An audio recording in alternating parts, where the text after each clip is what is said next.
Welcome to Eagle News. Our topic today is, according to Prince Harry, he lost his virginity to a mature woman who treated him like a young horse. The Duke of Sussex claims to have used some drugs in his book Spare, which led him to believe a toilet was speaking to him. In a meadow behind a bar, Prince Harry lost his virginity to an elderly woman who treated him like a young stallion. The Duke of Sussex made the assertion in his incendiary memoir Spare, which is scheduled to be published on Tuesday.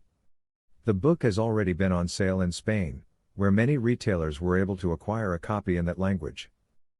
The 38-year-old claims in the book that the outside encounter happened in 2001, when he was a student at Eton.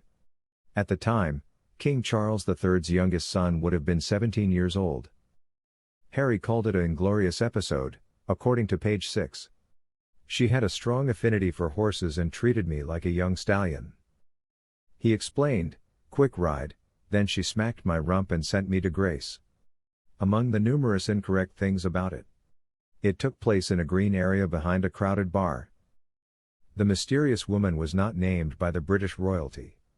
He lost his virginity to Elizabeth Hurley, who is 19 years older, according to a long-held theory. The 57-year-old British model and actress has angrily refuted the rumors, though.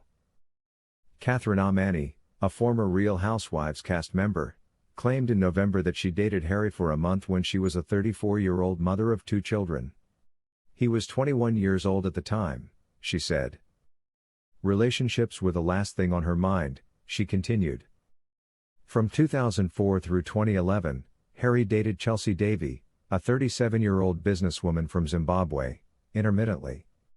Before beginning a romance with Meghan Markle in 2016, he was also romantically associated to Caroline Flack, an English TV personality who passed away in 2020 at the age of 40, as well as Camilla Romestrand and Ellie Goulding. When Markle wed Harry in 2018, she took on the title of Duchess of Sussex. Markle is an American actress who appeared on the legal drama Suits. The father of 2 recalls several more memories from his partying days in addition to the sexual experience. Harry claims in the book that he began using cocaine frequently when he was 17 years old in order to feel and to be different. In addition, he admitted taking marijuana and magic mushrooms, which caused him to have a hallucination in which a toilet was speaking to him. In addition, Harry shares some information about his military service. He served twice in Afghanistan throughout his 10 years in the British Army. He asserts that on his second tour in 2012 and 2013 as a co-pilot and gunner on an Apache chopper, he killed 25 Taliban fighters. In the heat of battle, Harry claims that he felt neither satisfaction nor guilt over his deeds and viewed his adversaries as pieces being moved around a chessboard or baddies destroyed before they could kill goodies. Veterans have opposed the remarks, saying that they would make Harry more vulnerable to harm. It was a mistake of judgment, according to retired Colonel Richard Kemp, and using enemy combatants as chess pieces is not how the British Army educates people. The BBC quoted him as saying, "I think that sort of speech, that doesn't reflect reality, is deceptive and perhaps valuable to those who wish the British forces and British government harm." In 2021, the Taliban took back control of Afghanistan.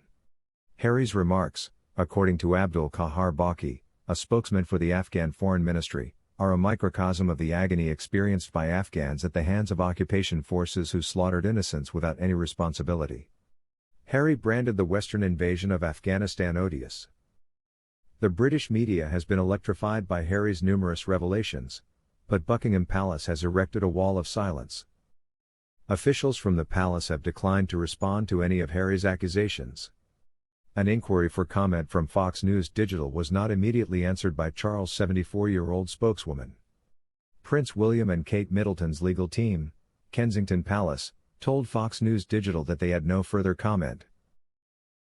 The death of their mother, Princess Diana, in 1997, and Harry's rivalry with his older brother, Prince William, the heir to the throne, are the 2 main events in his life.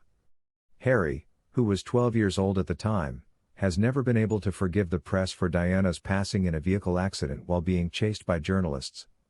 When she passed away, she was 36 years old. The work, which Harry dedicates to his wife, 41, his 2 children, and, of course, my mum, is haunted by the loss of his mother. The first chapter details how Prince Charles informed his son about Diana's accident. Harry says his father didn't give him a hug. Years later, Harry says, hoping in vain that it would help stop a decade of unremitting misery, he asked his driver to take him through the Parisian Pont de l'Alma tunnel, the scene of the deadly collision. He also mentions that he once sought the advice of a woman who professed to possess special abilities and be able to relay communications from Diana. Harry recalls that he and William, both 40, begged their father not to wed Camilla Parker Bowles because they thought she would be a wicked stepmother. In 2005, Charles and Camilla exchanged vows. The new queen consort is Camilla. Harry is also troubled by the fact that he is the spare royal behind William. He describes a long-running familial conflict that got worse once he started dating Markle. He claims that William called Meghan rude and difficult during an altercation in 2019 before grabbing him by the collar and throwing him to the ground. Harry landed on a dog bowl and got scratches and bruises. Charles reportedly pleaded with the brothers to reconcile in a letter to Harry, stating, after the burial for Prince Philip in 2021, "I beg you, lads. Don't make my last few years miserable." The Duchess of Sussex lives in Montecito, California, with the Duke of Sussex. Harry and his wife have started a new career as a U.S. based charity advocate and media figure since their separation from the royal family in 2020.